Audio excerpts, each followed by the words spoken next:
Okay, perfect. Everything is recording now, so I think that without further ado, we can kind of get started and see how the discussion goes.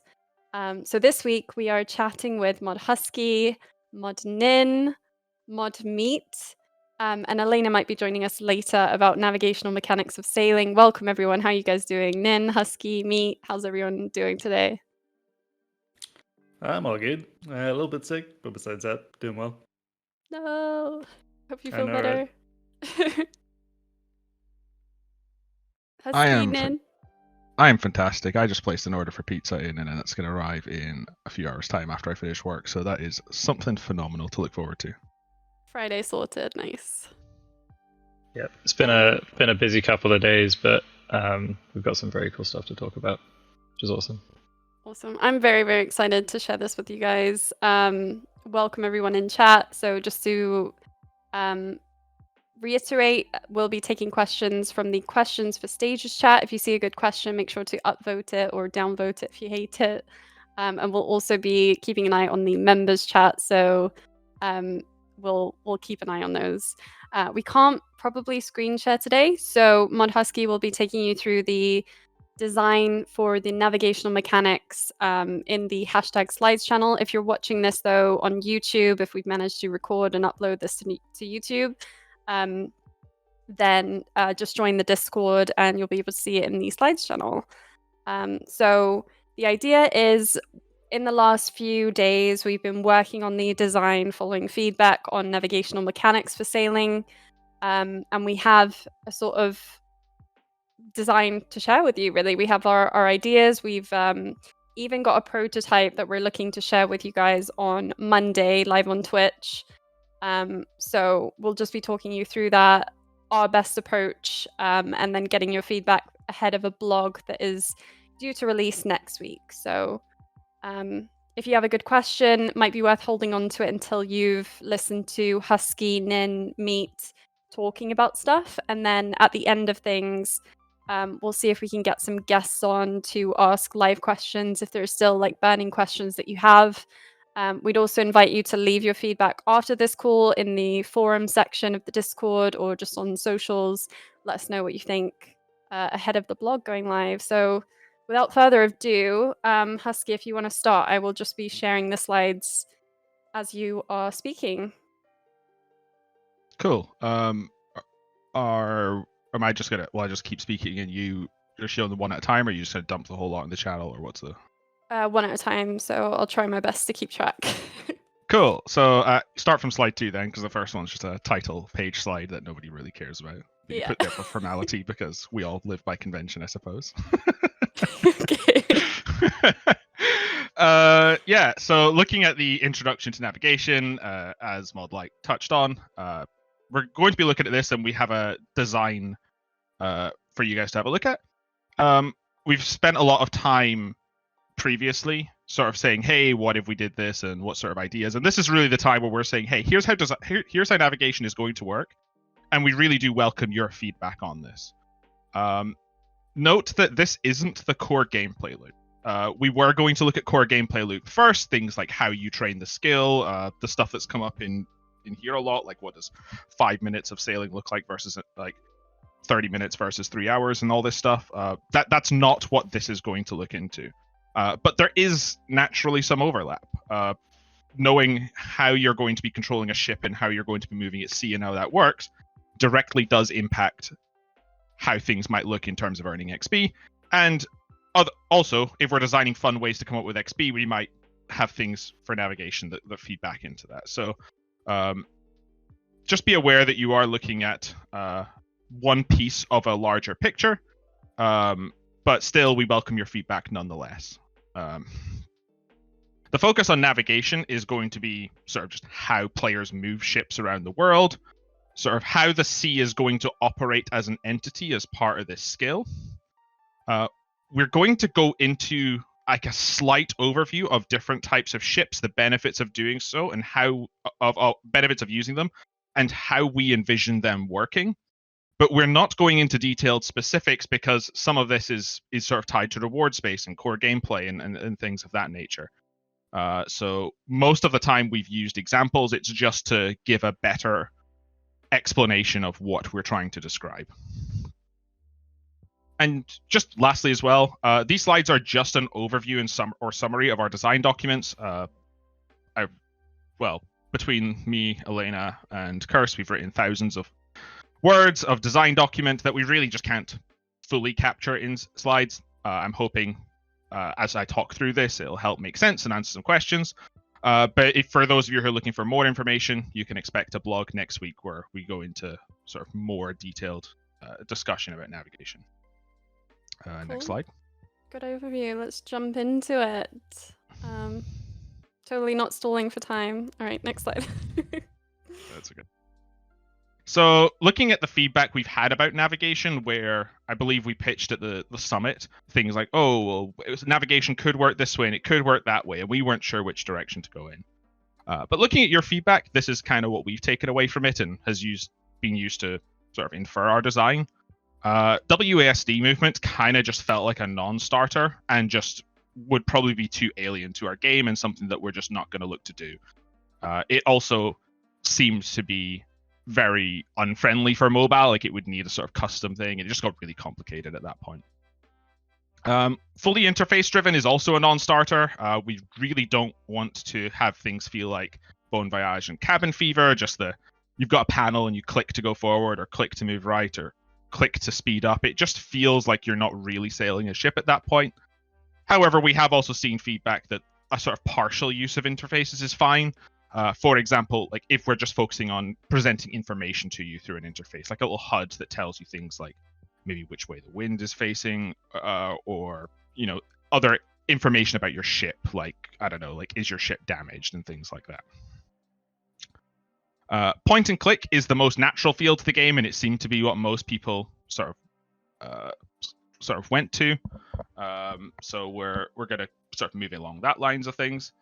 And also when we were looking at navigation of the ship in general, it was important to us that we maintain basic old school RuneScape interactions, such as clicking on an object to interact. Like if you want to sort of steer the ship, you'll probably want to interact with a wheel. If you want to lower or raise the sails, you want to interact with the sails. And doing that instead of having it through an interface should really double down to make it feel like you're actually sailing a ship and not just using the ship as a vessel for content. That is like a really key thing to us in making it feel like sailing is a skill that you yourself as a player are learning through gameplay interactions. Next slide. Absolutely. On to moving the ship. So obviously you need to go to a port and you will need to board your ship. The direction that we have gone with is that you will be on the ship, and we want you to be able to move freely around the ship as if it's just a normal part of the game world. If you want to go over to the sails, you'll run a few tiles and get over to the sails and that sort of thing. We want you to be able to control the ship through point and click. As I mentioned earlier, we don't want it to be interface driven. And the ship will navigate to the tile that you click on and then stop. We have had discussions about things like perpetual momentum, things like does it just continue in the direction you click on? And we see that as a potential for an upgrade trained throughout the skill and not something that would be available as a default.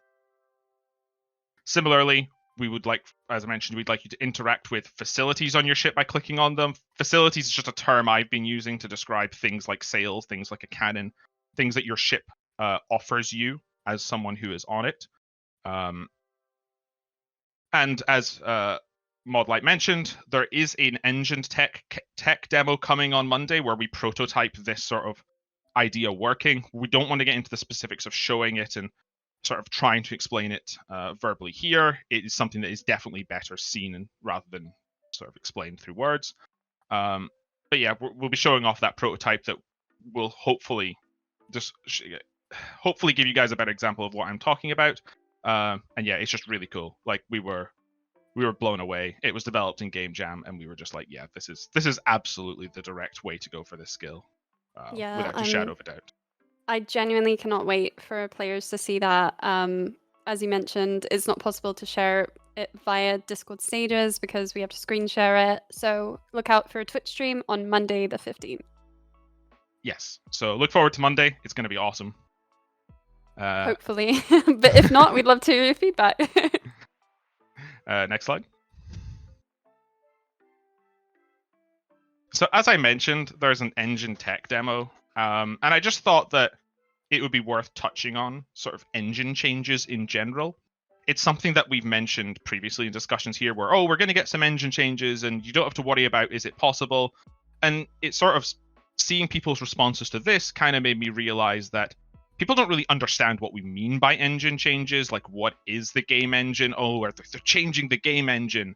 Are we suddenly going to be, they're going to use the Unreal 5 engine and we're not going to feel like Old School RuneScape anymore? And it is a lot more simple than that.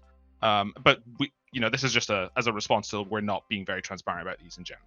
But engine changes still doesn't mean that it's not going to feel like Old School RuneScape. We get engine changes all the time. It's just more commands that we get as developers to be able to do stuff and interact with more stuff in the game. For example, we got the ability to configure NPCs to have a crawling speed. You've seen that in Nex with like the Blood Reavers, or Nex herself could be configured to have smart NPC pathing where she doesn't get stuck on corners. For TOA, we got some pretty cool math calculations that we could use to sort of have these ground animations that go in circles. And just generally, we get engine changes all the time to give us nicer camera controls, or timers are just a thing that runs, a code that runs on an NPC every so often. We were very restricted initially to having only one of those on an NPC at a time, and now we can have multiple ones. Or just maybe the capability to store more types of data on an NPC or on a player. So engine changes in general isn't something that should be seen as a scary thing when it comes to sailing.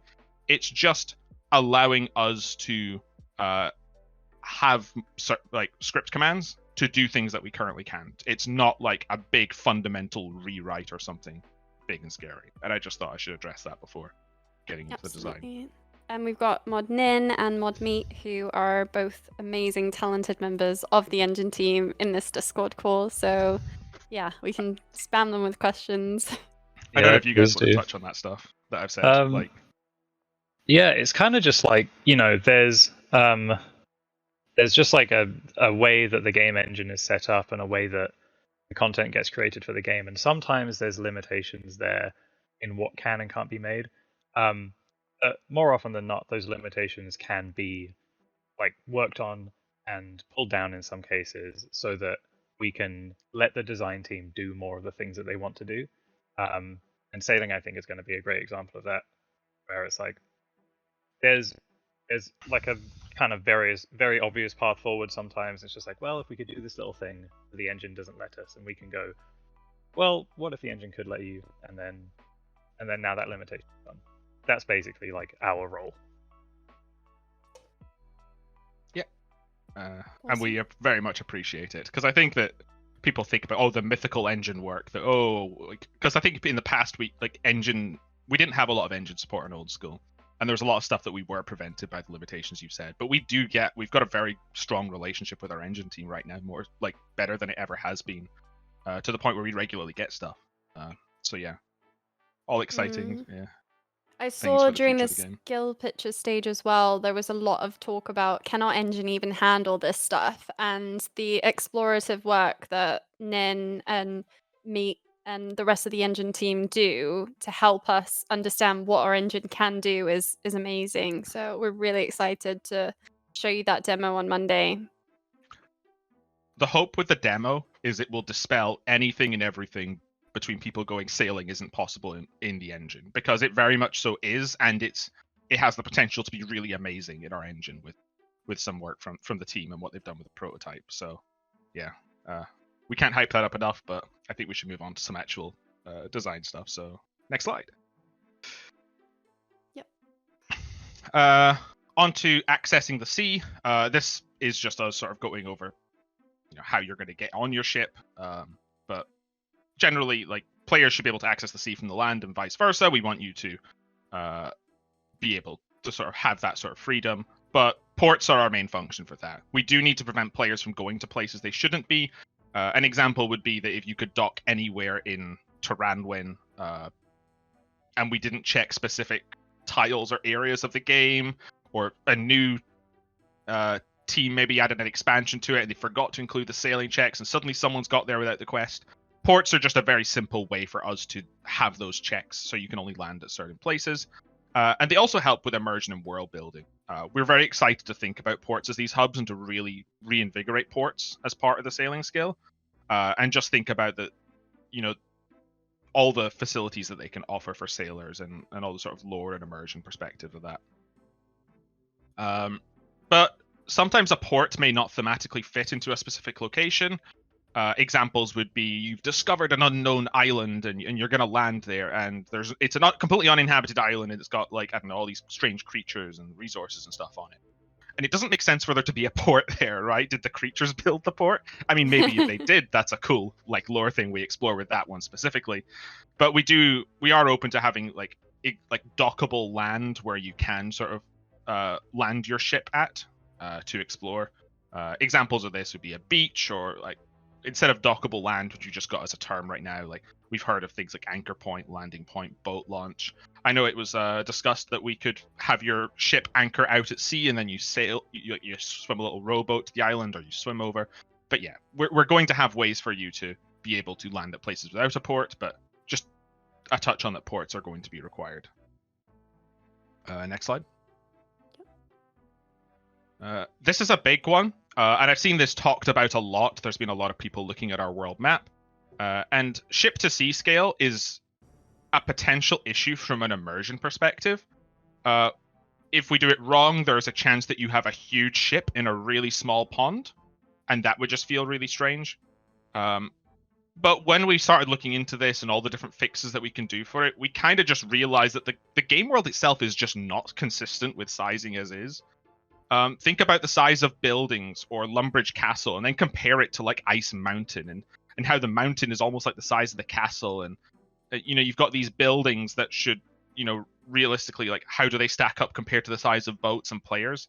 The scale is already wacky in the game. I think I did some looking at, I think it's 2,000 tiles wide, the world. So if you had 2,000 people standing in a line, that would apparently be the size of Gielinor, which is just weird, right? Because you think of a world and it's millions of people. Ultimately, we just feel that accepting the scale is wonky will just help with retaining it feel old school. We just have to be careful with how large ships can get, so put limitations of that. And also just be careful about where different size ships can be used. If you're using a really large ship in a really tight space, that's going to feel really sort of awkward and look strange. But if you're limited to smaller vessels, that is less of an issue. Next slide. On to looking at the existing map. As I kind of touched on, some islands are quite close to each other and just seem to be very accessible by ship, maybe a handful of tiles off. We're going to aim to primarily use content restrictions to explain this where we can.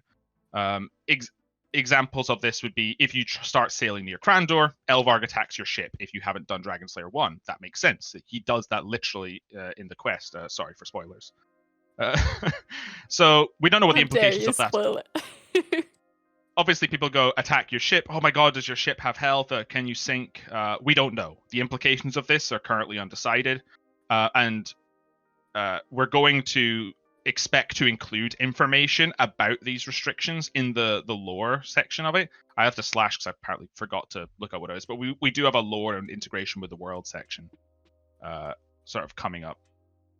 So yeah, expect more information about this specifically later. But also, while we were talking about engine things we can do earlier, some of the exciting things that we did have to help with that immersion is sort of just unrendering areas while you're on a ship, such as you don't actually see the island of Crandor if you haven't completed Dragonslayer 1. You just sort of see empty sea tiles. And we will prevent you from going there. Sort of maybe Elvarg wards you off before you even get close. We don't like the idea of you just hitting walls and not being able to sail any further. Could be like fog instead or something. But we can really use tech to sort of fake the idea that you're sailing into the mist and then you're sent back by Elvarg until you get back to the sort of real map. I think for stuff like this, you're always moving into the realm of suspension of disbelief, but this is the best way we can sort of see to handle all of these strange exceptions. And also the idea of like unrendering areas, we can extend to when you're being on land as well. Like maybe you shouldn't be able to see the Isle of Crandor from the southern point of Asgardia, or whatever island you can see off there. I can't remember. Southern tip of Asgardia. Like, so these are things that we're already looking into to just help with the world immersion, but we're not at this point looking to move islands and places around. Just because there's a lot of ties to that in game. There are a lot of like world maps that exist that have things in specific locations. There's the interface that pops up when you charter to places, and even just players are very attached to the way the world map is shaped in general.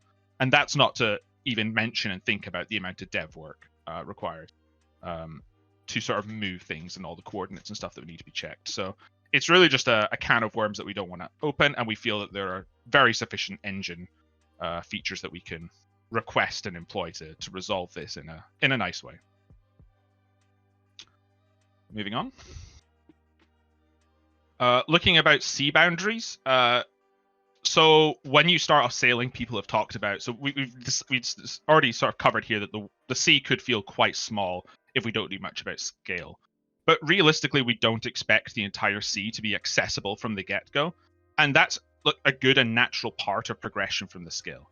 Some of that makes sense. You already can't access certain areas of the game if you haven't done quests, so reasonably you can't sail to certain areas if you haven't done the quest to complete them. We were looking at the Taranwin example earlier.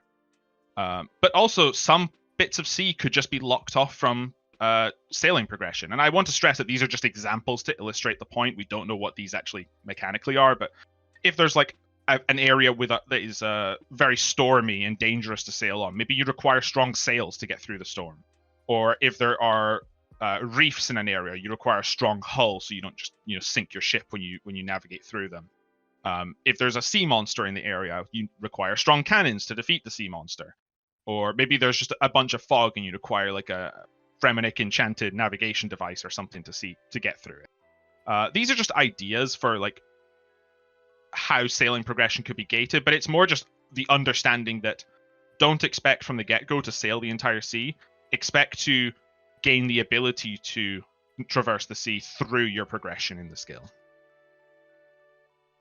And then we had a little talk. Oh, sorry.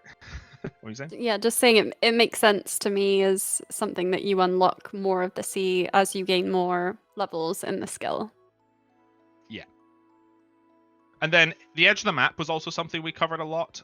We're already kind of close to the edge of the map. I think Zaya to the far west is like 5 or 6 tiles off the edge of the map. Fossil Island is touching it on the other side. We get away with it right now with just this black border because players can't currently get there and we control the land that they're on. But with access to the sea, it's going to feel really strange if you sail to a black border and then you're suddenly stopped. We would like to implement an endless sea with sort of just generic scenery and then just a soft prompt to return back to the main world. Like maybe potential to continue taking damage if you're sailing on it over time that just sort of incentivizes you to come back. We're open to this. This is just our idea of how to handle it nicely. And just generally speaking, we probably want to expand the world map by a couple of map squares around just so there is sea to the west of Zaya and stuff and that kind of thing. Next slide. Moving on to types of sea. One thing that was very prevalent to us quite early on in our design chats was the idea that different ships should have different benefits in different situations. We don't just want you always have one ship and you use that one ship for everything and you make it's the best ship for literally everything. But we very much want you to be able to have different ships of different types. I think that's a kind of fun, exciting thing where you've got a ship that is optimized for one specific activity, you've got another ship for another, etc. But also this just makes a bit of sense when you think about the game world. A large ship doesn't suit very tight navigation. You'd kind of want to be on more of a rowboat kind of thing. A small ship wouldn't be suitable far out at sea with really high waves and really strong winds. It would just fall over. So to cover this, we'd like to split the sea into different types of categories. We have shallow sea, standard sea, and deep sea. We've kind of roughly said that small and large ships are suitable for shallow sea, but large ships would suffer a penalty, like moving slower. Standard sea is suited for large ships, but colossal ships would also be allowed and suffer some penalty, like moving slower. And then deep sea is suited for colossal ships. So you kind of have this tier of sea, each for a specific ship, with like a sort of like one leeway either way. Generally, though, don't look at this as moving slower is the way that we've designed, and that's just it. It's not the only way we can enforce specific ships being used. It's just an example that we want a specific ship to be suitable for, or be optimized essentially for a specific type of sea. The facilities on board a ship could also be very relevant. If we allowed, for example, small ships to sail at deep sea, and there are creatures that you need to fight, like a big creature, and you've got this wee tiny little ballista on the front of your, it's not going to be very suitable for fighting it off, and that could be a reason why you would want a larger ship that can have a bigger cannon, for example. So that would be an example of how a facility itself, that like a capability of the ship, more directly impacts it, as opposed to just a penalty like moving slower. Looking at some navigation variables, we've mentioned different types of ship and different types of sea. We wanted to look at some variables that we could sort of tweak to make different ships feel different to sail on as well. We don't just want it to be, oh, it's bigger and it has more stuff. We want to be able to play with a few more things. Sailing speed is a really important one that we could use to do this. And it kind of makes a bit sense to tie it as well, where perhaps a smaller ship is more nimble and can navigate a bit easier, and a larger ship would feel more slow and clunky. Notably, though, if a ship is too fast, the player explores the entire sea, the world will feel really small. If it's too slow, then navigating at sea would feel real tedious. We currently have the capability to have entities like creatures and NPCs move at half speed, which is like 0.5 tiles a tick, or standard, which is 1, and obviously players can run it 2, and now NPCs can run it 2. We'd like to expand this for ships to just have a bit more diversity in it, so like 0.5, 1, 1.5, 2, 2.5, and just have these 0.5 tiles of increment. Mostly so that if we apply movement penalty, it's not just you're moving at half speed or you're suddenly moving at double speed. We can have the ability to just slightly more gradually have variables such as like the weight of your ship or the wind, the currents, etc., to have more of a direct impact on your speed in a more gradual way. Ship speed is also a potential to be changed through your ship's customization decisions, like having better sails increasing speed, or having a lighter build of ship having better speed. And it really does allow us to have, sort of as I mentioned with wind direction and sea currents, like emergent gameplay situations can feel impactful with this granularity. Onto turning speed. When it comes to ship navigation, we don't really want to copy standard player navigation of traveling from A to B in a straight line, then diagonal movement last. We would like for ships to turn gradually and get from A to B in an arc-like movement. For any of you that have seen, I can put a link in the chat. I'll put it in the slides chat because that's where everyone's looking. This is a Reddit thread just randomly came up from someone called Lithium Potassium, which I think describes it very well, where you can see that they click and they'll just gradually get there in a slightly different pathfinding algorithm. And we could do more than this, like with having different ships have different turning speeds, like a larger ship taking even longer to turn around or taking a bigger arc. I just thought I'd touch on here with ship size. It's not really a navigation variable directly. It's just affecting other stuff. But all of this is kind of framed having a larger ship as a negative. And I just thought it would be worth highlighting here that a larger ship would have access to more customization options, having more cannons, a bigger cargo hold, maybe the ability to have a ship's kitchen, whatever that is and whatever benefit it is. These are examples, but just to highlight that a large ship, while being slower potentially, and while turning slower, would have other benefits that would offset that.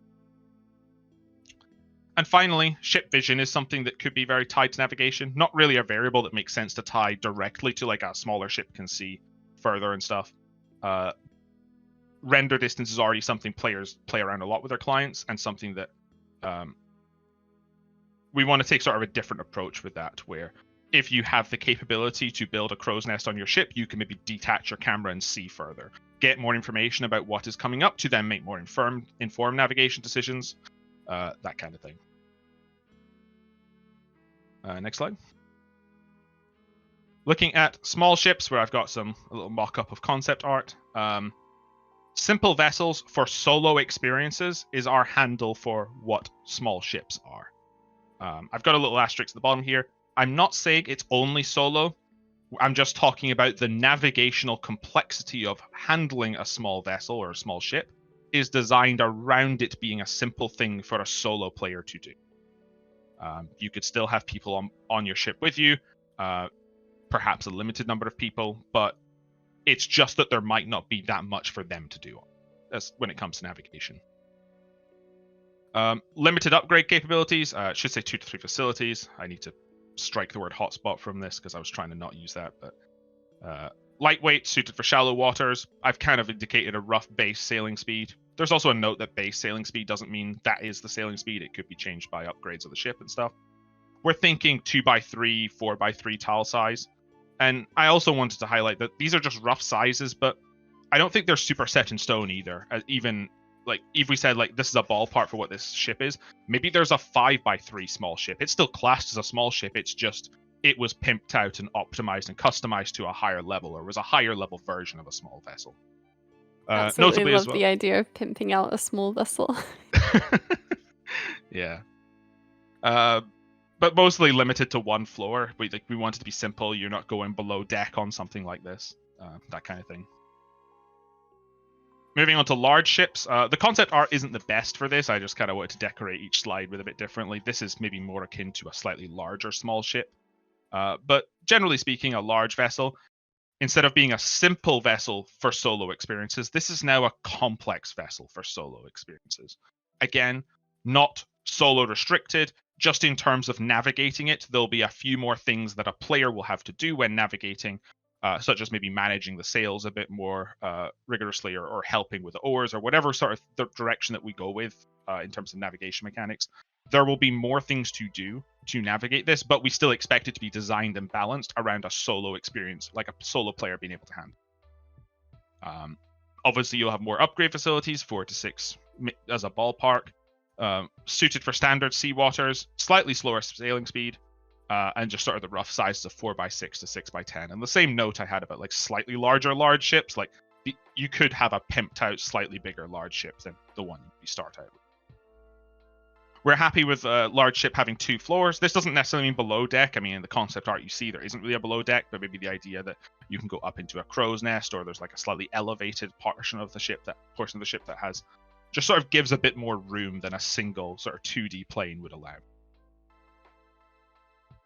And finally, Colossal Ships, where we're looking at solo experiences, and that's what navigation is designed around. We're now talking about a complex vessel for group experiences. Tons of upgrade facilities suited for should say deep waters, not standard deep waters. Sorry, excuse my copy pasting. Notably moving much slower, but I just wanted to make a note here, potentially increase through upgrades, because I know 0.5 tiles per cycle sounds really bad from the get-go. Rough sizes 8x12 to 10x16. Again, size is not final, and notably with Colossal Ships, this is the sort of territory where we really do need to play around with how it looks and feels, and design the sea for the ship and the ship for the sea, and vice versa. We're happy with 3 floors, maybe like a below deck and a slightly higher raised bit of the deck, or like a crow's nest, etc. And just as well, I want to highlight the same point I've made for the other 3 slides, but more from the group perspective now. It's talking about navigational complexity. If you were to navigate this ship correctly and efficiently, you're probably going to want to have more players, or perhaps having NPC crew to help manage things for you. I'm sure that some solo players would be able to navigate this quite efficiently if they're very optimal, or get it close, but we're just talking about the balance and design of it more so. I also wanted to go on to stay on Colossals for a second. We made a choice with small and large ships and Colossal Ships. We were thinking about small, medium, large for a while, and medium just felt very hard to define as terms. Like, because we knew what with the smallest ships we kind of wanted were. We knew what the largest ships we kind of wanted were. And it just felt sort of difficult to describe what a middle tier is. So going with small, large, and colossal, we're hoping that it just sort of fits the descriptions a bit better of what we're aiming for, and keeping it to the whole group experiences. Large is like a single player would still comfortably do a large ship if they're a competent sailor, etc. And colossal just sort of has that feeling of needing more than one person can handle by themselves. Just random dev insight into nomenclature, I guess. Love to hear it. Onto collision. Collision, quite simple. Collision between two-player ships just doesn't happen. We don't want people boxing in other ships and, pay us 100k gold to pass and stuff. It just doesn't feel very nice. The sea is already going to feel small already, and especially launch day, if you can imagine lots of ships sail around. It's just going to, if you were blocked by other ships, it would just be a very frustrating experience. We still want to show that there is a ship underneath you if you're pathing over it to some extent, like having a shadow or something. We're not exactly sure of the specific implementation. And I've just got a note here that collision might make sense in the very strange exception of PvP if we end up with a PvP part of the sea, and we don't know what that looks like at this point. This is just saying that maybe we make an exception there. And similar to on land travel, we were thinking about a lot with, especially if we have like perpetual momentum as an upgrade or something at some point. We don't really want you to just collide with like land and then your ship sinks. It's one of those realism questions that just feels like, be nicer to the player, just have the ship stop and not punish them for like reacting like a tick too late or something. So just having the ship maybe more naturally like not collide with things like a tree or like, obviously it wouldn't be a tree at sea, but like a rock or something or land. Onto weather. Almost there, guys. I'm sorry. I know I've been talking a lot. We'll get to your questions afterwards. But we want to touch on weather. It came up a lot in discussions in here as well. To us, weather is an integral part of navigation. Progression in the skill should offer more options to deal with weather, i.e. when you level up, you get more stuff to help. Notably, though, we want it to be more prevalent the further out from coast you are and the more complex situations you're in. We expect weather to be a larger part of late game, maybe even mid to late game sailing in sort of more end game locations. We would want weather to start off very simple and build up mechanics over time as you learn to sail. We don't just want to throw you with, you've got a rowboat in, there's a high wind and a current against you, and now you don't really understand how to deal with that. It would make more sense to have a gentle breeze that slowly increase your movement speed if you're going with it, and then to build up these layers over time as you get used to dealing. We had an idea for 2 different types of weather primarily. I'm sure we can think of more as time goes on, but we were thinking that wind and currents both affect speed, but wind is more of a dynamic thing. You need to respond to it, so either you can raise your sails to take advantage of it or put them down to prevent the slowing being as bad, that kind of thing. And currents are just static. They exist in the world. I know that currents kind of move around in the real world depending on, like the weather, like it's part of the entire weather and situations, but we don't want, like, it just feels like something that is very off-putting if you've got this like 2 sort of random parts.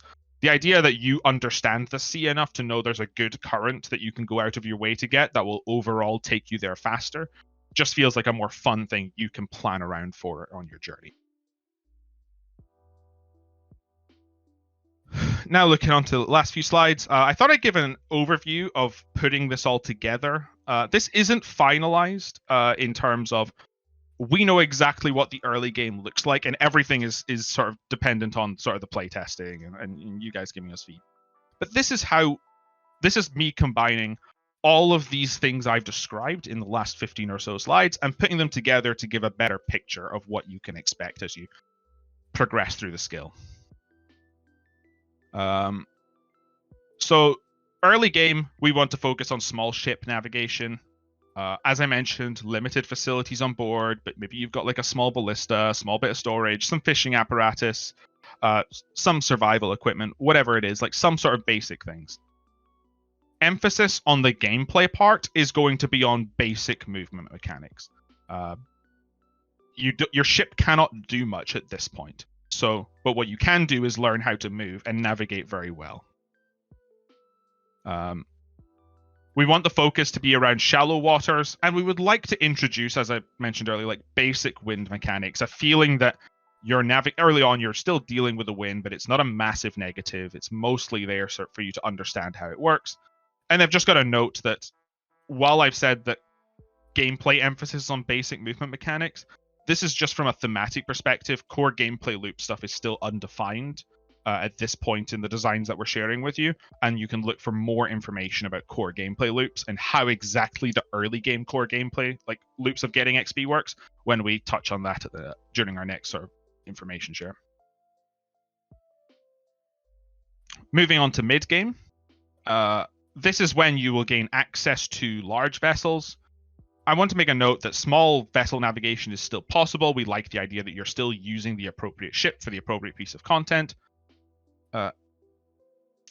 What we would like is that because a large ship has more facilities that it can provide to you while you're at sea, there is a slight gameplay shift to doing stuff at sea with a slight increase in the movement mechanic complexity. So we still expect you to be switching between, I'm controlling my ship, now I'm interacting with things on my ship like the sails or maybe a cannon or a net if you're fishing and stuff and this kind of thing.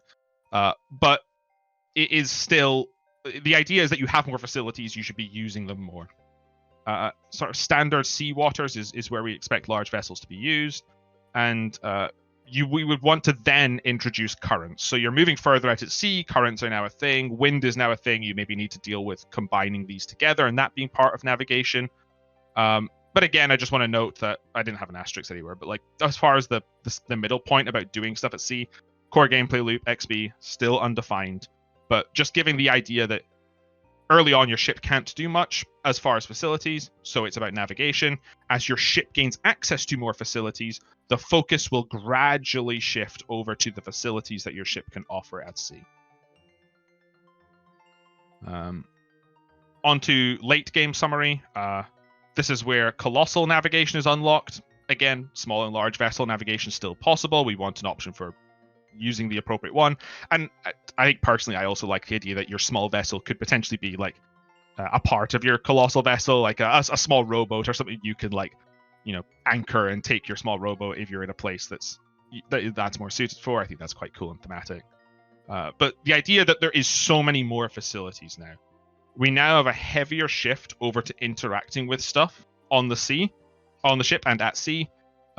Navigation is obviously still going to be a part of Colossal Ships, but we expect that as you're gaining access to better facilities on your ship, gaining like crewmates to help you out, having better upgrades to your ship, that they would take over some of the navigation elements to the point where it's no longer necessarily about the complex interactions of wind and current because you have a thing for that.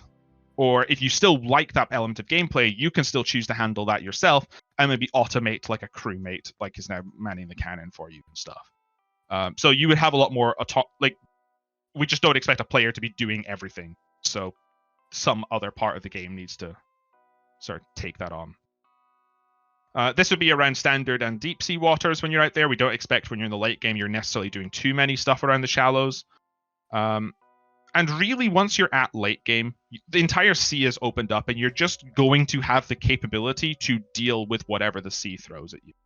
And I've made this move over from core navigation to more like content-specific stuff, which really is hard for us to answer at this point.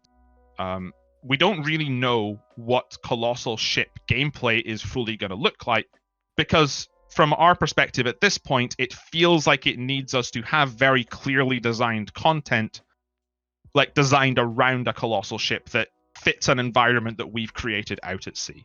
It's going to be at that sort of more complex level that is hard for us to describe early on, but hopefully the story of the 3 slides I've shown here describes how the gameplay would evolve from early to mid to late game. Fantastic explanation, Husky. But yeah, that's it. Final slide is the standard placeholder any question slide that I don't think needs to be shared, but yeah, that's everything with navigation. I hope that these are more like concrete to the point, that gives a better explanation of the direction that we'd like to go in with sailing as a skill, and just sort of the level of involvement with sort of core old school RuneScape interactions, and how hopefully it is more than just what players might have perceived earlier. I know that when we talked out of being the ship, it was just, oh, okay, so is it just sea agility? Would I click around like Sepulchre at sea? And hopefully this idea is is more of an understanding of what players can expect and the sort of vision we have for the skill. As with anything, would really appreciate feedback. I think, for example, I saw like one person comment on, "Ooh, I'm not sure I like the endless fog and I miss the black void boxes at the edge of the map." Sure, that's something that like we're not super set in stone in, like take this, lump it or leave it. This is a very much a two-way communication of getting your feedback and helping us. And obviously, any feedback that you guys provide, we would look to make any required changes to the blog and information that we'd be sharing with the wider player base on Tuesday. So your feedback can really help us get this design to a place where it is sort of ready for consumption with the rest of the community, and hopefully we get everyone on board with sailing. Yeah, absolutely. Like, we'll be taking some questions now from chat just to clear up any questions. We'll be using those as well to address them in the blog for when it goes out next week. So I'm ready to kind of open up the floor. Should we start with going through the text-based questions and then maybe get some guest speakers on? First of all, did you guys see any questions that you wanted to take straight off the bat? Or do you want me to pick out a few? I was just typing a response actually to the one in the Discord stages discussion, which probably isn't fair because we should be going by the upvote, downvote stuff. But as far as an example of Colossal Ship having 8 to 10 facilities, are they all 10 spots? Could I build 10 of the same stuff because I don't need other things? We haven't really looked at ship customization, and I think there's a very much a crossover between core gameplay loop and navigation on this, and there's also a crossover between core gameplay loop and reward space for this. Generally speaking, though, from a design philosophy perspective, we see it right now as you having pretty full customization of the ship. I'd imagine it would still be like hotspot-esque in this position can have this, or this, but I don't think we would want it to be required as you can have exactly 3 cannons and no more. If you wanted a 4th or a 5th cannon, or you wanted to have less cannons but have other stuff, that's something that from an early design perspective, I'm very much open to. You deciding what facilities you would like on your ship. Fantastic. I've got another question. I just had it actually. I'm just imagining now. Oh, sorry. Oh, sorry. I was imagining now Nin, just like a colossal boat with 12 cannons on it, and that's it.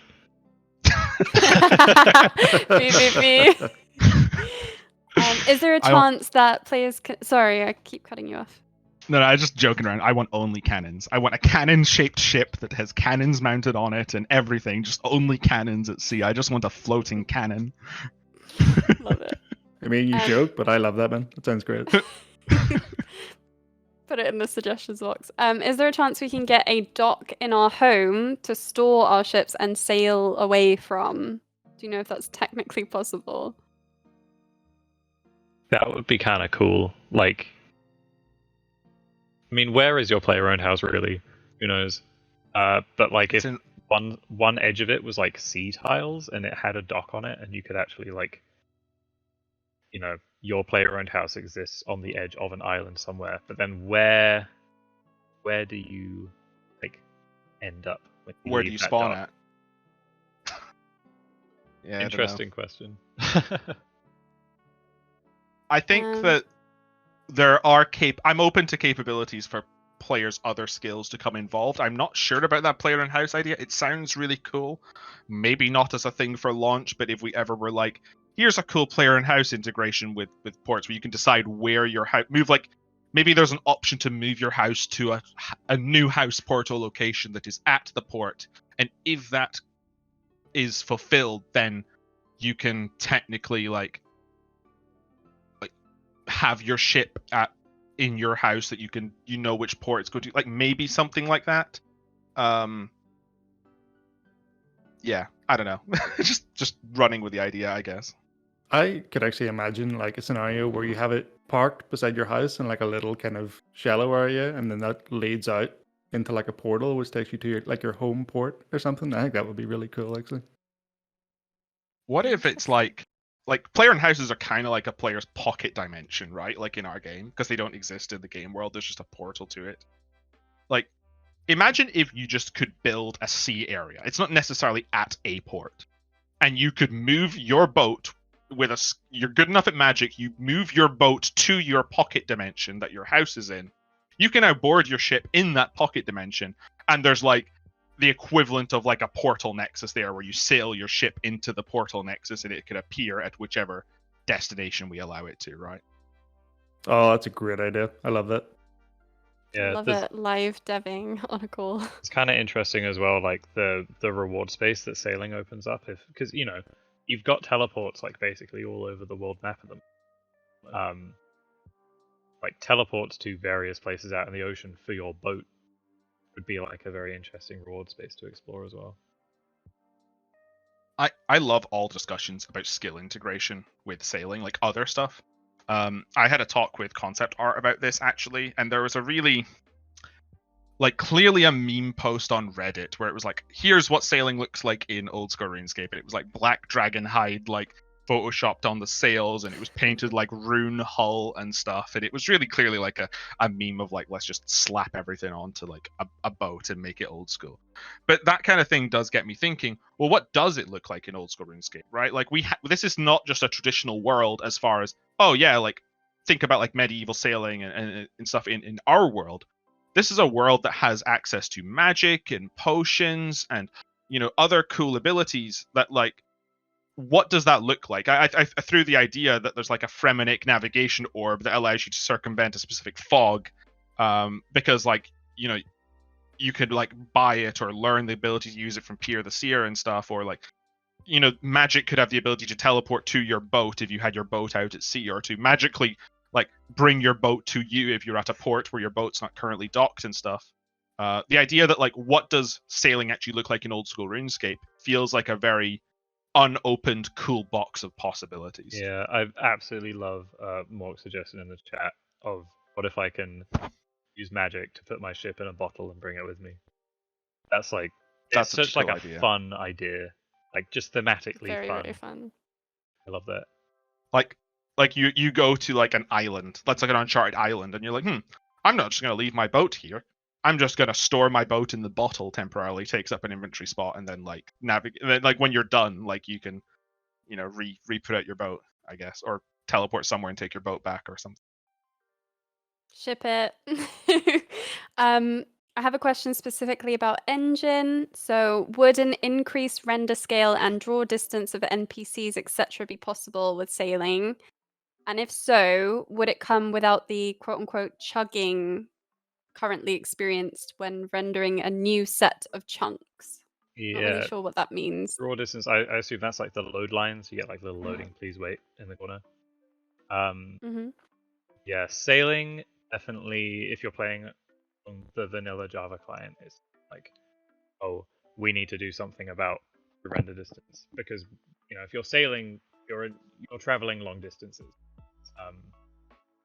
So yeah, it's something that like separately from sailing, there is an appetite for doing like that.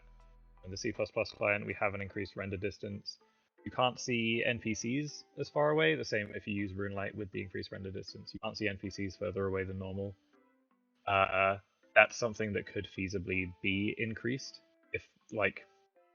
if we change the vanilla render distance. As for the load lines, again, yeah, because you're traveling like such long distances, it becomes more of an apparent issue.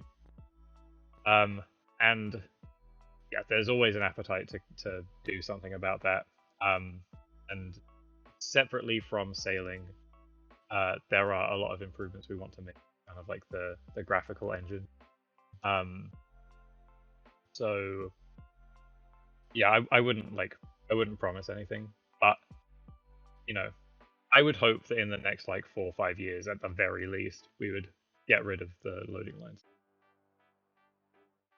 Follow-up question as well. Do you know about hexagonal movement tiles? Some Calf D has asked in the chat.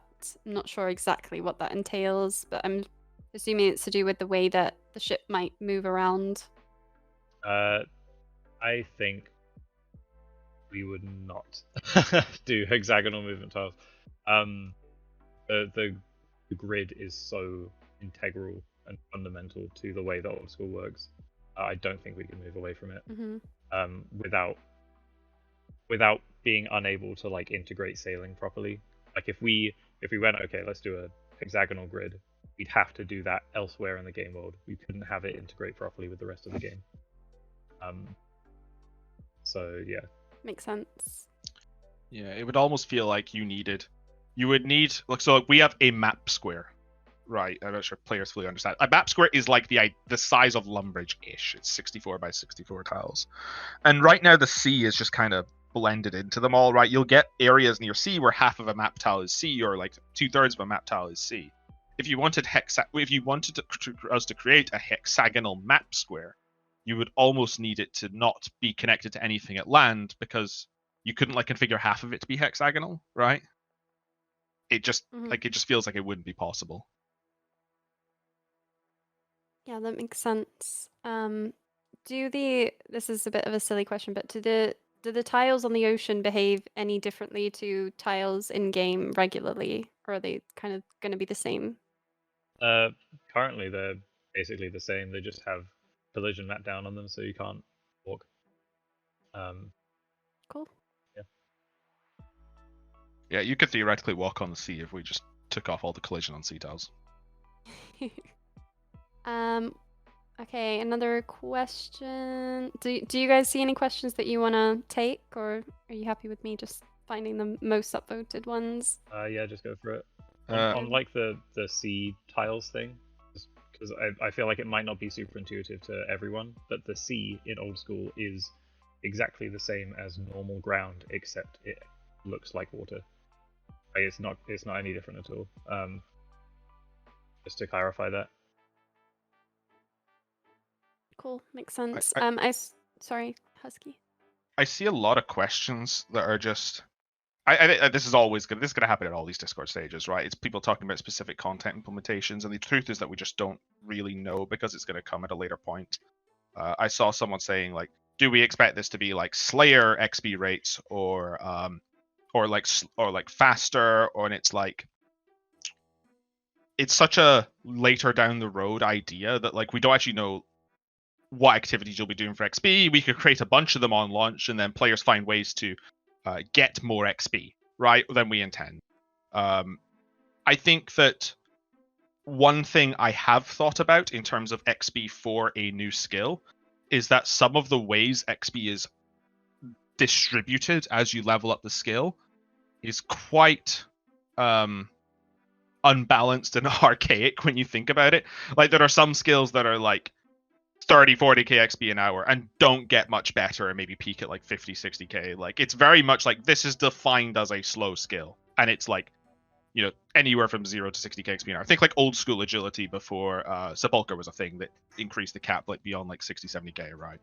And then you've got like random things like production skills that are like, oh yeah, you're getting like, you know, 80k 100k XP an hour, and then suddenly you just get an unlock for a thing at like level 60 that is now 350k XP an hour, so like crafting D'hide or something like that. And then now you just don't stop doing that until 99. And it's got like, I know that like production is like a weird example to use, but what I'm getting at is skills in our game tend to be either slow or fast.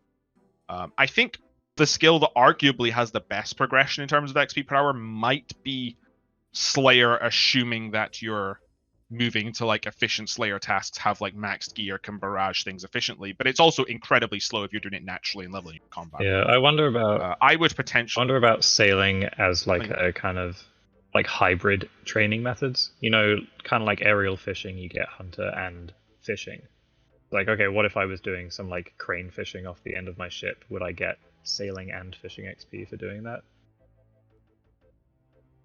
My take is like, if you're doing a specifically fishing activity at sea, it doesn't necessarily give you sailing XP, because sailing is like the act of like getting there, if that makes sense. Like, I want sailing, like right now in my head, I want sailing to be more about like all the stuff to do with the ship. And if there's like a specific, like say thing like a revamped trawling activity, that's taboo, oh my god, trawler, terrible content. But like, what if you were actually like on about if you had to move the ship to follow shoals of water while there was a net following the back of you, and the whole part of it was less about fishing but more about how you moved the ship to collect the most fish. like sounds like a more fun way of doing like deep sea fishing trawling. That to me might be a hybrid fishing XP. But if I was just like standing on my boat, casting my rod out, or like throwing a net out, maybe less so. But yeah, XP rates are very much the last thing along the line. And to finish the point I was saying about like how archaic some of the other skills are, I don't think it needs to be either a slow or a fast skill. And I think that what we should try to do more so with skill design is to make that more gradual. It's okay to be 10, 15k XP an hour. The low parts end up moving slowly up to 40, 50k. You know, you're talking 60, 70, 80k at level 70, and then you actually see the increase to like 100, 150k at 80, and then up to like 200, 250k at the higher levels, right? Like right now, the XP curve scales so exponentially, and the XP rate just never keeps up, that we could theoretically say, like, yeah, once you're 90-something sailing, you have access to something that is theoretically in the realms of 250, 300k XP an hour, and you're looking at that like 98 to 99 being a reasonable 4-hour grind. Like, Yeah, potentially. I've I've thrown thrown the first time like since Yeah. Old School's come out where we the dev team have had control over like the full XP gaining curve of an entire skill. It's like Mhm. given that much control, like what do we actually do with it? Because the rest of the game is so all over the place. Very interesting topic. Yeah, it very much so is, and I think that's something our skills lack a lot. Where like quite often the best XP training method is set in stone at like the 70s. Like there's rare exceptions like Sepulchre at 92, you know, and things like that. But for the most part, skills basically flatline in XP for like a large chunk, but the XP is still getting exponential. Should we? I think we can do better. Should we get back to like navigation topics? Because really, it's like we need to set the skeleton of the skill first before we can even like think about any of the rest of it, and that's really what we're doing here, right? Yeah, Yep. navigation is the first topic that we're talking about. We're going to be talking to the player base about all of the other bits and pieces. So I believe the next topic we're talking about is core gameplay and systems involved with sailing. Then it will be reward space, and then finally it will be talking about the way that it integrates with other skills, other areas, and existing lore. So I'll try and filter out some of the questions that are probably best suited for other stages. One from Kelf D again, is wind direction or speed going to be the same for everyone in the world in the same area, or are they going to be client side for each individual? I think that for wind direction, it makes a lot of sense for people in the same general area to have the same wind affecting them, right? It doesn't make sense if you're literally 2 tiles away from someone and they have a north wind and you have a south wind, especially if you thought about like we're maybe not necessarily in a PvP situation, obviously that would have issues, but if you're in a competition for resources sort of situation where, I don't know, you're racing to be the first person to get like a monster tag or something, like or something above somebody else, like to get more damage in, or you're chasing the same thing, same creature. It doesn't make sense that you're randomly, by no fault of your own, inhibited. It would make sense that everyone in the same area is affected by the same wind and needs to respond accordingly. That probably still needs to have a threshold and line somewhere, and we probably want to talk to you guys in Engine about how to do this cleanly. But yeah, like I would imagine that also like certain areas at sea would probably be more prone to having more violent and sort of random winds, because it's you could just sell it as this part of the sea is a stormy, windy part of the sea, right? And I don't know what that mechanically is now, but you would know that if you're sailing into an area that, yeah, this is probably going to be a moderately windy area or a low wind area, that kind of. Yeah, I guess that would tie into progression as well, right? Because if you have a small boat, it's not going to be able to handle stronger winds, and we'd probably want certain areas to be for kind of more newbie sailors, and more areas for like more seasoned boats, I guess. Makes a lot of sense, yeah. I did see a question from someone, I can't find it now, but they asked, will players be able to sail in like rivers rather than just the ocean? Like, are you planning on allowing that for, say, smaller boats? Not sure if they have ports though. I think I'm leaning towards no. The rivers are just so narrow. Is it something that has been discussed too much? No. Is I it think, something like- that players really care about? Chat, how do you feel? Who really cares about it? Let us know in chat while you guys Like- discuss it. All the rivers lead to dead ends from what I can see. I've just opened the world map. It's not like you would use a river as a through point to get to somewhere else at sea. But like there is gray areas. Like, do we just randomly stop you getting somewhere? So like if you're sailing from like south of Castle Wars and you follow that up, there are a lot of bridges. Like you'd first of all hit bridges. You'd literally hit the Castle Wars area, right? Like, can you sail through Castle Wars while it's going on? And for those who don't know, Castle Wars is not an instanced piece of content. You actually travel to that map. So perhaps we need to do things to stop you sailing there. I can already see there's kind of rocks there that maybe are a good blocking already. But even if you could continue up, you hit bridges, you hit Backstorian Falls. If you're like coming around Lighthouse and going south, you can kind of follow the river into roundabout Tree Gnome Stronghold. Again, like it feels really tight. There's a few rocks there. Like maybe it is just a case of we drop some rocks in and prevent you going up rivers. I don't see the benefit of going up rivers, but I think that we would just have clear cutoffs. Like I love the idea that players have posted. Like there's a small dock in Lumbridge that you can sail south of, and it takes you down by the desert. We need to do something about that stepping stone, but you'd essentially move into the sea roundabout where Tutorial Island is, and that seems like a really cool way to introduce to sailing, perhaps, or like as another way to get to Port Sarim. But yeah, I don't know. I've never really thought about the rivers too much. Cool. We have a lot of questions to go through, so I'm not sure which ones we should answer next. Some of them are a bit off topic, stuff that we will answer in the next few discussions that we have with people. Can I just clarify as well, just for my own benefit, it's when you set sail at sea, it's not an instance. And it's not a group instance either. It's going to be the same Gillenor, exactly the same. Yeah, exactly. Cool. I can't wait till some of the demo stuff. I've seen some pretty funny like video clips of like that really show it as an immersion like in the world. It's kind of it's not really spoilery, but like the idea that you're fishing and you just see a boat and you see stuff that's happening on the boat going past is such a cool idea, right? And we've got some demo stuff that shows that. It's really cool. It is. Yeah, I think once it gets shown on Monday, it'll tie a lot of this together and give a real clear picture for anyone watching. Yeah, we did have. Do you know if the demo? Sorry. We Nin, you go had ahead. some discussions about like, you know, would we do like a kind of instance version of the map, like the scale, you know, we fix the world scale in this like copy of the map, and then everyone who's sailing is in that copy of the map rather than the main map. And some of the art team looked at us concerned about that. It would be a lot of work forever and ever to like maintain two versions of the world map. So yeah, keeping people on the actual real world map, it feels a lot more natural, and also is a lot less work. So just a question from me, because I saw it pop up in chat. Are players expecting to see the kind of pathfinding stuff that we talked about in that demo, or is it just purely a tech there's thing to be like, this is how we... not going to be any path, like any of the pathfinding, the like turning with larger arcs or different move speeds and things like that, is not stuff we've spent any time doing like kind of prototype dev work on yet.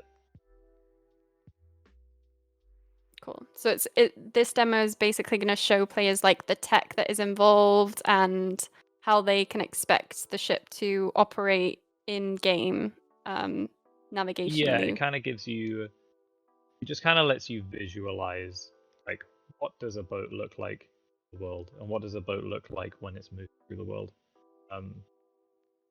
And it like it looks quite natural. It looks like it fits into the game quite well. But beyond that, like, it doesn't have any like kind of clever pathfinding to it. It doesn't have any of like any more than just kind of being a visual demonstration of this is what gameplay on a boat could look like and the potential that unlocks. It's Yeah. frightening the potential it unlocks, like in a really good way. Like, I remember long before like when we were talking about like we still had 3 skill pitches, we were thinking about like what they could do and stuff. And I remember thinking about like, oh, this would be really cool for sailing, but I don't know if it's possible. And then this tech demo is our statement to prove this is possible, and it looks really good, and it's really clean. Like that's our opinion on it, and we're just really excited to show it to players. It's just not something that we like. We want to show it to the entire player base all at once so that we have full context of a live stream around. But yeah, it's going to be on a live stream on Twitch. It's not going to be in a Discord stages. We'll have like broadcasts going out and stuff. So yeah, this tech demo is pretty hype. And to the people like internally, like in the company that we've shown it to, they're just like, that's possible. That's insane. That's amazing. Holy, I can't wait. So yeah, I'm hyping it up a lot, but like keep like honestly, like as I said in my slideshow, be there or be square. This demo's sick. When I saw it, I really wanted to do a standing ovation. I was like almost tears of joy because I've seen so many comments of people, understandably, they're a bit worried, they're doubting what is possible, and I was like, oh, thank you. This just made my life a whole lot easier because you can actually see stuff now and give us feedback. I'm so happy. I felt like before the demo, I had to compromise on some things with what was possible. And then the engine team turned around during a game jam and go, stop thinking about what's possible, Husky, and tell us what you want, and we're awesome and we'll make it happen. We love Engine. We love you, Nin. We love you, Mod Meat. Ooh. All credit goes to Nin. He's been killing it. Okay, well, we have about, I don't know how long you guys are available for. We can jump off now, or we can take a few questions live from players. Can I just rapid through like a bunch of these if there's quick yes no's? Yeah, absolutely, yeah.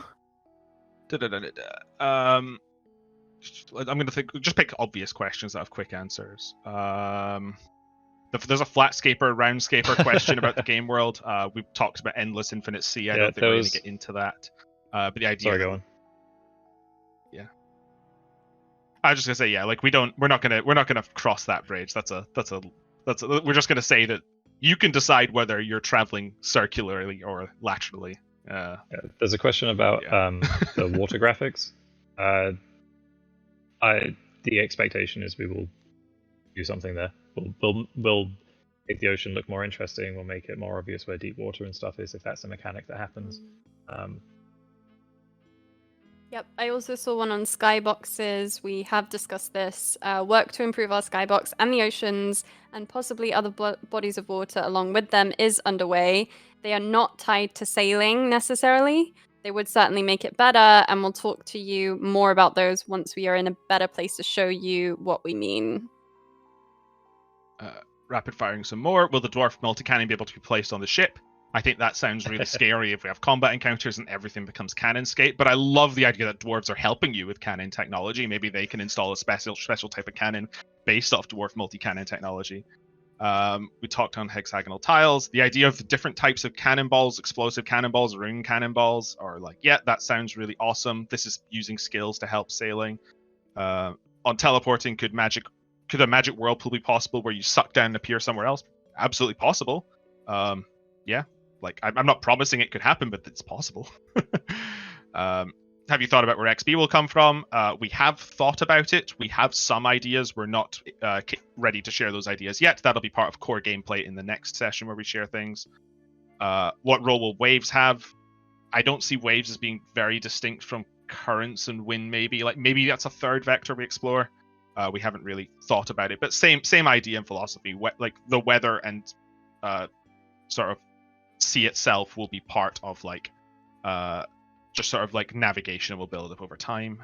If it's just an aesthetic question and not actually a mechanical question, I think we were looking at things like how waves could work. I think it's possible. It just introduce like some like technical complexity to like, okay, I've got like this static.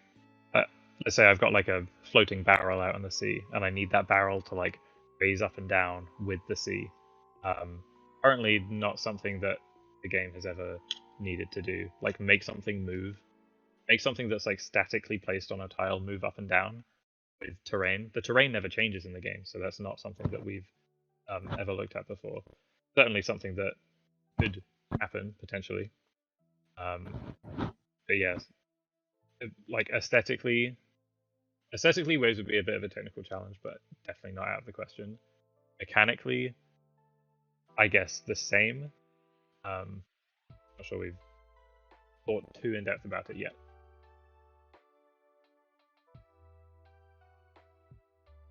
Cool. A few more rapid fire questions. Where was I? Can we have NPC Navigators? The same way we have butlers. I wouldn't mind paying rates for someone to take my own boat to a location I've already discovered. Yeah, I'm all for NPC involvement to help do things. And if that was like, hey, can you take me to an island I've already discovered? Here's the map to get there. I'm going to go sleep. And you just appear there. Maybe. Like, that's a thing. It comes down to, like, I don't know. It's a very specific content implementation. I'm not opposed to it, but it's not something you would get sailing XP for sure. I do like there is a thought process of like, we can unlock teleports to places all the time, and do teleports make sailing redundant? And I just see it as maybe there's content on an island that allows you to teleport there eventually. Like, but you can't do that unless you've sort of unlocked it. I see a lot of these we've already talked about. For hardcores, if you die, you die. I don't know how you'll die in sailing yet. I can't answer that well. People talking about trace amounts of XP and stuff. Again, like, XP is going to be core gameplay loop. Someone What happens with the you mentioned ships moving tiles per cycle. What's the cycle, and how do you limit speed upgrades? And how do you do like 0.5 tiles per second? A cycle is a tick. That's just kind of our internal name for it. And you can move like 0.5 tile, like in 0.5 tile increments. There's a few NPCs that do it. The ones in the next fight do that.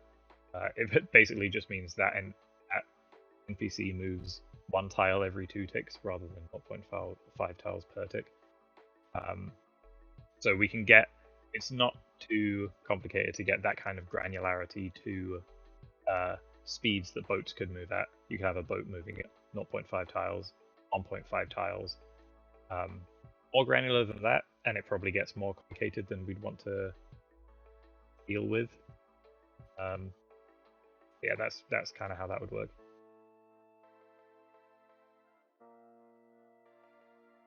Awesome. Yeah. Lots of people want to know if Ned is the man with the sailing skill cape. I think we'll probably not be able to answer that. We do.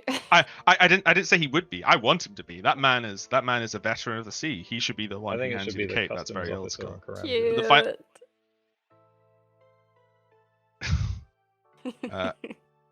I saw a question about what happens with tiles on the ship when it's rotating around on the ocean, and that is a wait for the tech demo question.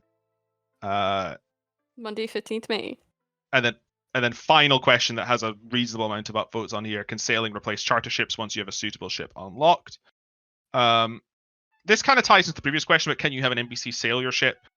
It comes into the, like, I don't know, like, I feel like you're still paying for the courtesy of a charter ship. Like, they're the ones doing the sailing, so they should be paid for their work. I do like the idea that maybe you pay another player to take you somewhere. Like, you need to unlock an island, and you need to get there, but you're a terrible sailor. Maybe you pay a player like 50k and they do it, or something, or 100k, or people offer services to get somewhere. That sounds really cool. Like, in terms of in-game services, like, hey, like, board my ship, I'll take you to the new place. So, but yeah, like, I think like this sort of stuff is just. I love the idea of it sounds cool to have, like, paying a player who has high level sailing to like take you somewhere. That's fun. That's like a thing that should happen in what MMO like Old School. Absolutely. I could totally imagine, like, imagine that, like, we already have quite a high quest requirement to access TOA. What if the 4th raid is somewhere the content you can only be accessed by sailing? But you don't need sailing to get there. You just need to get there. And another player could be like, yeah, I'll charge you 1 million gold to take you to the raid. Like, like, I know stuff people meme on, oh my god, I don't want to have to. That's just like, that's really cool MMO engagement to me. You know. Interesting, guys. Do we want to spend the last 10-20 minutes just seeing whether people want to raise their hand for live questions? Absolutely. Cool. Everyone was super nice last time, so if you have a question about navigational mechanics or sea scale, raise your hand, and we will hopefully pick some of you to ask.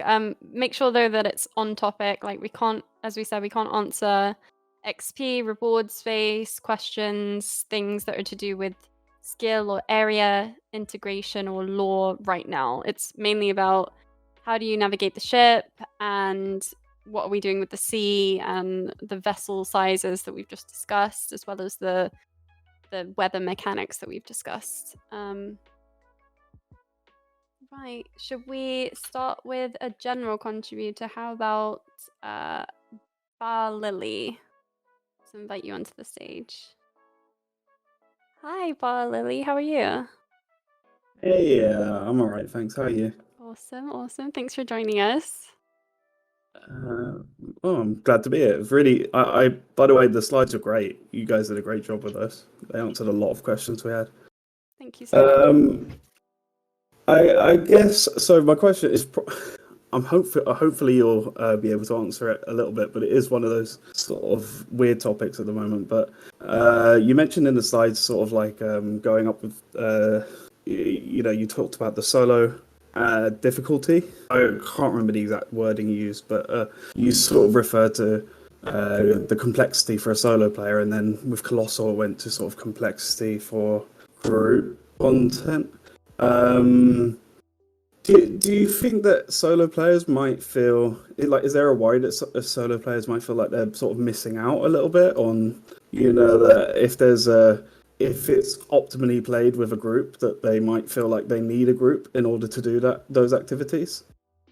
I would envision an option for you to hire NPCs or to recruit a crew to help with them.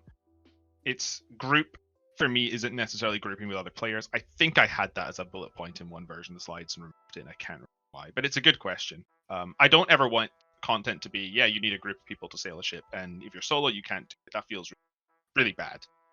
But saying that, NPCs might not be able to do some of the responsibilities as well as another player, so there might be benefits too. If you can find a good group of friends, it might be better. I think it really just depends what content is that on the other side, right? If it's, hey, here's a 500k XP per hour sailing method that requires a complex ship and 5 people who are as good as Wooks to navigate, that might not be very good design for other reasons, if that makes sense.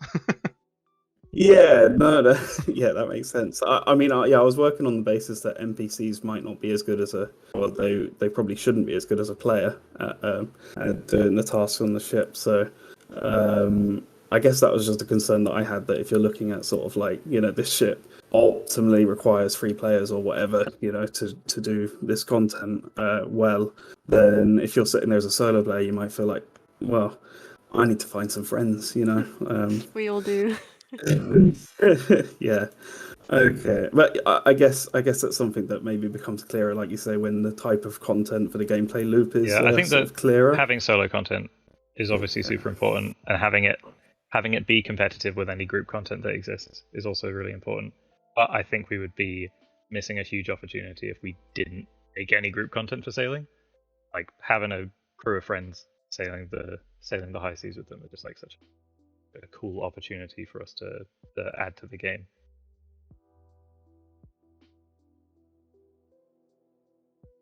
Awesome, fantastic. Did that answer your question? It did, yeah. Yeah, thanks. Perfect. Well, thank you so much. I will move you to the audience and take another one. Thank you. Thank you. Awesome. Anyone want to pick the next one, or are you happy for me just to pick at random? Roll the dice. Yeah, go Roll the ahead. dice. All right, let's take one from a member this time. Let's pick Bert. Bert, I've invited you to the stage. Hello, hello. Bert. Hi. Hi, how you guys doing? Good. How are you? Yes, not too bad, thank you. Just like my idea was like, could we have like kind of player aesthetics to the boats? So like, flames going up the side of it, or like a bikinied lady on the side or something, within reason, obviously. But something like that. Customization, love it.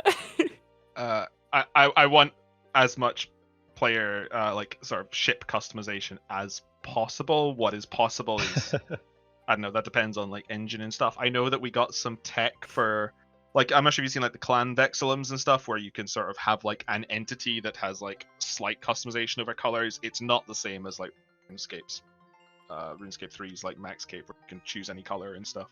But generally speaking, I think that having a large amount of customization would be important to me for sailing, both aesthetically and functionally. Yeah, I just don't know if you'll be able to like, I don't know, have like a naked lady that you've drawn yourself. On No, and I was stuff. just sort of throwing Just ideas laughing out at the there. like. I was just vibing. But yeah, I just think it'd be wicked, you know, because imagine like you're fishing in Catherby and then some like ship comes past, like flames going up it, you know what I mean? And like the cannons are on fire or something. I don't know. Just like I reckon it'd be really cool, you know. And it like makes the person feel like I'm maybe they're more laughing. attached to their I'm ship, if you know what I losing it mean? at the like Guy don't know. Fieri book.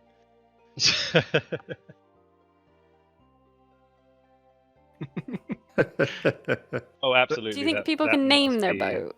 That must Like be a calling it feature. the Victoria. Absolutely. 100%. Very cool. Awesome. But did that answer your question? Yeah, that's great. Thank you very much, guys. Thank you. Take care. I'll move you to the audience. Bye. Thank Right, next question, I guess. Let's take another member. Let's invite Lion to speak this time. Hello. Hello, Hi, how are you? I'm doing well. Thank you for putting this on. This has been really cool.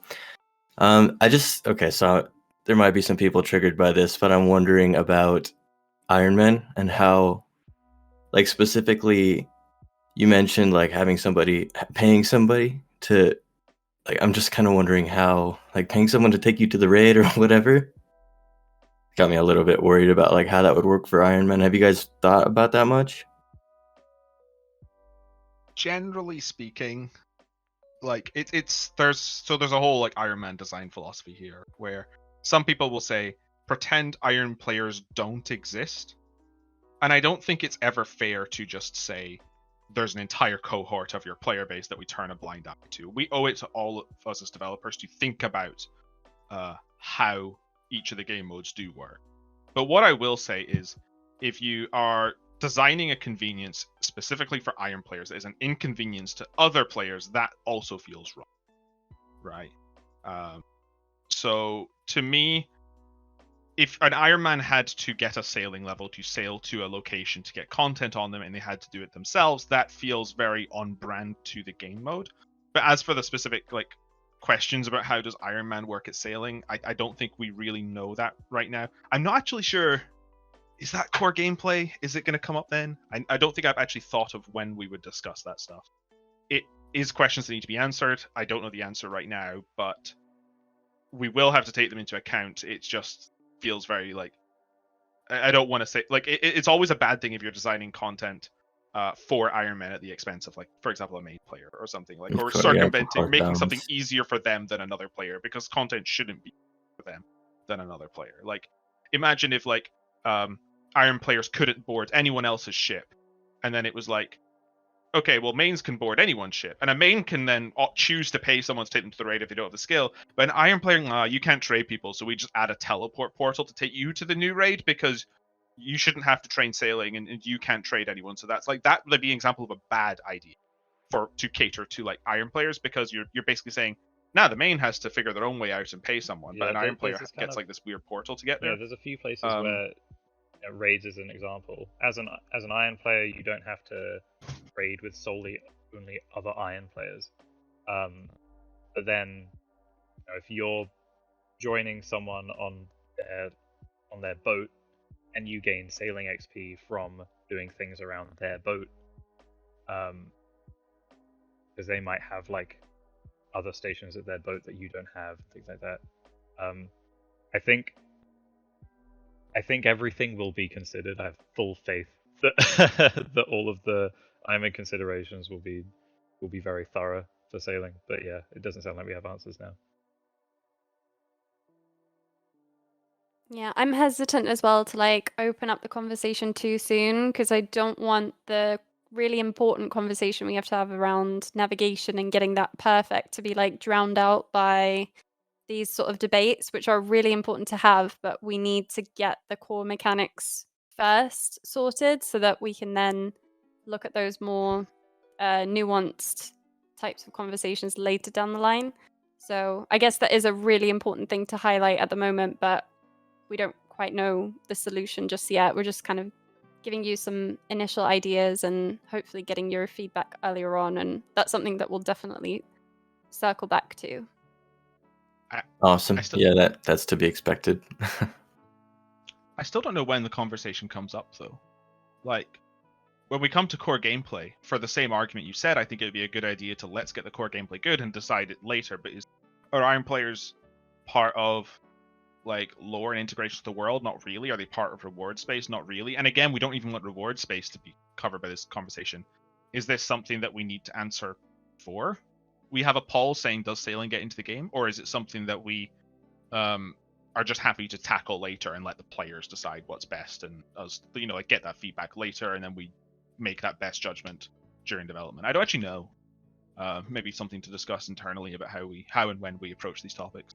Yeah, you're right. It doesn't really fit into any of the pillars that we set in the refinement kickoff blog. So either we need a new pillar or we need to figure out where it fits. Thanks, Lion. Pillar for Ironmen. That totally wouldn't upset people. I can already see the comments. All right, thanks, guys. Thanks, Lion. Really appreciate your time. I'll move you to the audience now. Thank you. Okay, with 8 minutes left, we can have like one more question, maybe two, if that's all right with the panel here. I strictly have to go at 5, so that's a heads up to the players that, like, at 5 I'm going. I need to walk dogs before I've got other commitments later on, so yeah, I'm not going to stay like an extra 15 minutes, unfortunately. All right. No, that's fine. We'll finish up with one last question then. I'll take one from another general contributor, FAIC. Inviting you to the stage. Hi there. Hi. This might even help Lion. I was wondering if there are any thoughts for having, say, a underground tunnel that you have to go through, similar to like the underground path, to get to some of the new content, not all of it, of course. That sailing will mitigate the way, so you could have like an entire new continent that is much nicer to get to sailing, or you can go through, say, like the Dagonoth tunnels to get all the way there. Any thoughts on that? I think it depends on the content. It depends where it's located at sea, and it depends whether we think that would make sense. So an example of where that already exists to an extent is that there's that underground tunnel from Karamja to Krandor that goes under the sea, technically, right? Because you go through the volcano and you come up on an island. So I think that, like, that's an example that makes sense, and then, like, you could understand why the topography might allow for that to happen. It's a cool idea. I don't necessarily think I like the idea that there's a massive underground network of tunnels below the sea, or like, I don't know, are you building like are you actually building tunnels that are like you can see the sea around, like you're walking there? I don't know. That feels like that would need a massive lore explanation, and would be some, like, I don't think that could just exist in the game unexplained. And if it only exists for player convenience and like it's just never explained as like a random weird thing, at that point I'd almost rather, instead of building something like that, to just have like having this that teleport you to this places, huge underground tunnel whose sole purpose is to like circumvent the new skill.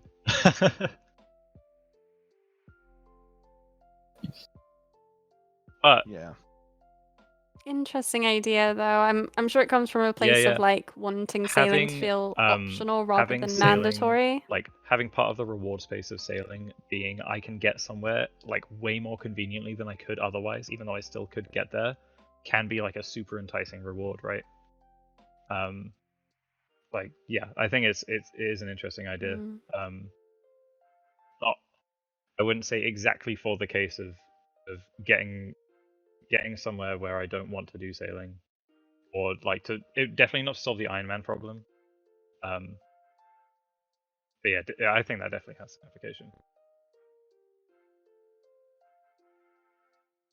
One misconception I saw come up a lot was people saying, "Oh, sailing is a transport mechanic in game. Doesn't make sense when we have teleporting. Teleporting's instant, and sailing could take forever." And I don't actually think it's correct to see sailing as a transportation vessel, even though that is something that it would have been more traditionally. I see sailing as a way to gain access to places. And I think like we could also just think of random content implementations that just make a lot of sense, right? Imagine if we say that as part of this expedition to explore this new island, there's a group of wizards who are going over to explore it, and while they're there, they make a teleportation focus that they then ask you to build that they ask the community as a group of people to contribute resources to build a portal, and once that's active, anyone from the mainland can get there, but they had a delayed access to it because they didn't have access to the skill and they needed to wait for blood sailing to unlock it. Or like maybe there's a drop from a boss that has some weird gem in it that can then be turned into an amulet that gives standard players, like that's tradable, and that allows anyone to sort of navigate there and then pay a cost. Like I think there are ways for us to get around the sailing required, and I think that I think in an MMO, I think that generally requiring you to train skills to do it to gain access to something is generally fine. And I think that there's also a big difference between saying, hey, like you need access to a large ship, which is, let's just pull a number out of thin air and say that's 40 sailings. That's like what, 40,000 XP out of the 13 million. And you could theoretically make your way to this place for content. It would just be slow and tedious, and you might need some help, or you might need some additional resources. Isn't like a big bar. Maybe like 60 sailing or 50 sailings comfortable. We're not necessarily going to say, oh yeah, for raids 4 you need 96 sailing or something like that. That is so ingrained in hundreds of hours of content to get there. And I think that would be bad for a lot of reasons, right? Like we want players to access new content that we do. I think that shouldn't be a surprise for people who, we're making content, we want people to play it and have fun.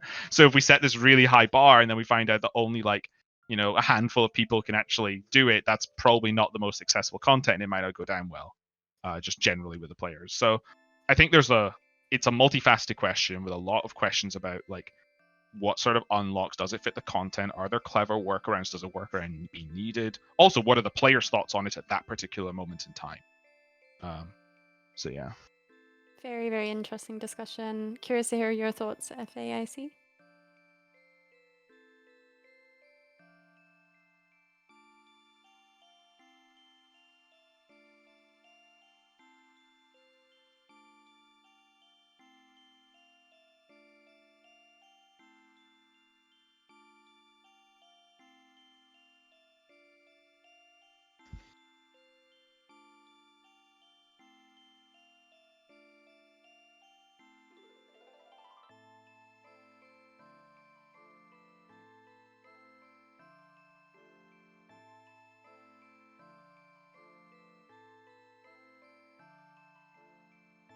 Cool, awesome. Yeah, for sure. Thank you so much. That looks like we have to wrap up now.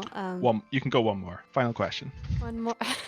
What, from another person? I'm gonna click one more person. Okay, thank you, FA. I really.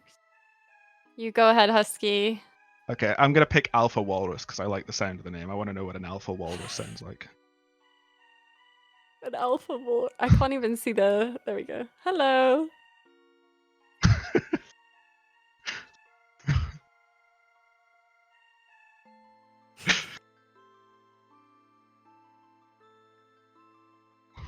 Some great energy.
So like I'm imagining, what was it? I haven't watched a lot of One Piece. I'm sorry, I got it right. Was it Hawkeye comes up in a really small boat in the first like?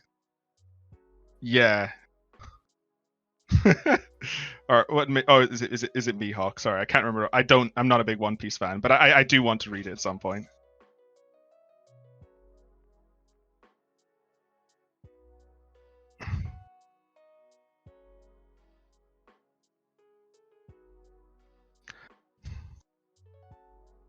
So I think I'll offset my answer first of all with RuneScape characters are not anime characters. Like they don't have insane godlike powers and stuff. And I think that that's something like from a lore thematic perspective. I think we're definitely not going down the chosen one perspective, right? Like you are the all powerful world guardian and stuff in that. But while we set up a bunch of rules with navigation, I'm not opposed to having things that circumvent the rules. I think that's almost the fun part of player power and player progression. Like, let's say there was theoretically a small vessel that was capable of being at deep sea, and what would that require, and what unlocks would that require, and what, like, it might not have the most facilities still, but it had like an amazingly strong hull and sails, or like some extra like extra strong capabilities that it would stand up. It might still be at like a small disadvantage. Like I say, like you maybe can't have like 5 cannons on a small vessel. That goes against like just making sense.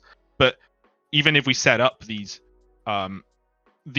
expectations and the standard, I think it's always fun when games, for good narrative reasons and with an amount of work, break that norm I think in a way that's cool and having fun the rules for gameplay. Having the rules and having like the stages is quite an old school thing to do, right? Because you've got like you've got your different tiers of metal and your different tiers of wood and things like that, and that feels like a very kind of core part of like old school. But then there are always things that break those. So yeah, they would definitely like fit right in, right? Like just the journey to get like on a journey through these islands to find the strongest wood and the strongest metals, and like through being a strong mage or finding a strong mage, you can enchant them in a way that you can defy logic and expectations, because we don't live in like the real world. We live in Gillinor, a magic, like even still a low fantasy magical world. Having those tools like sounds really exciting, right? Yeah. Yeah, I don't think we're necessarily married to the idea of higher level ships being bigger, right? I mean, I'm sure as you progress through the skill, you can do some very cool and interesting things with smaller ships to make them kind of competitive too. Very, very cool. Did that answer your question, Mr. Alpha Walrus? Awesome. It was great having you as our final speaker. Hey, thank you. All right, I will move you to the audience and we can wrap up. So yeah, thank you so much, Husky, Nin, Meat. That was amazing. I feel like that was so much information. We got so much covered. Do you have any thoughts that you want to share before we just quickly wrap up? I just want to thank everyone for their time. Again, I'll shout out to the tech demo, 5 p.m. UK time on Monday. That's going to be really hype and exciting. I look forward to it. And what's coming next with us in the space is we're obviously going to look through all the feedback that we get. So please, I don't know where the channel is. I'm sure Modlight will tell you, do an announcement, point you guys in the right direction, whatever. But we absolutely leave feedback on the designs. Things are not set in stone, but we want to get them perfect. And once we've gone through the feedback on this, we're going to be tackling core gameplay loops, where I'm sure everyone's burning questions about which object do I mindlessly need to click on for 300 hours to get 99 in the skill is going to be answered. I'm joking. So yeah, we'll talk about that other side of the really important parts of core gameplay, and really hopefully make it feel like sailing truly exists in the world in Gillinor as a skill, and for it to make sense to. Woo! How about members of our wonderful engine team, Nin, and Meat? First of all, thank you so much for taking the time, but did you want to say anything just to wrap up? Nothing specific for me, but thanks for hosting, like. Yeah, same. Thanks to you, Modlight. Thank you. Thanks to the audience for like actually getting engaged and involved. It's really awesome to see.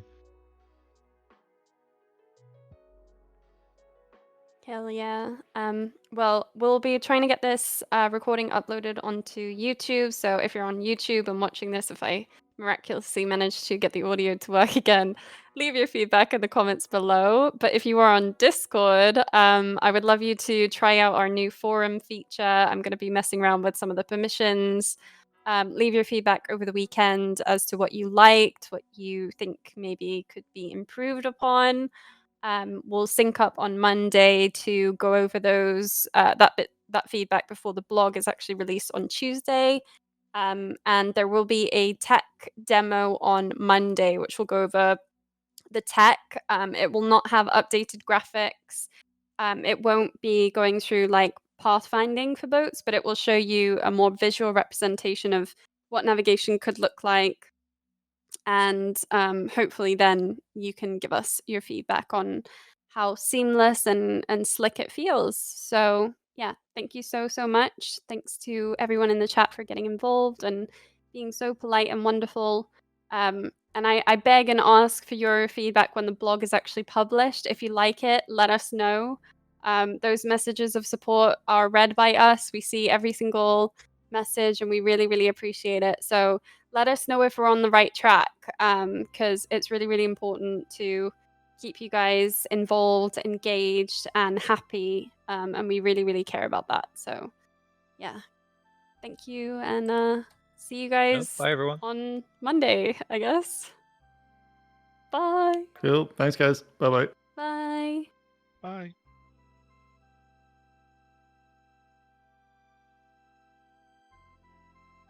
Hello everyone, Modlight here, just rounding off the video.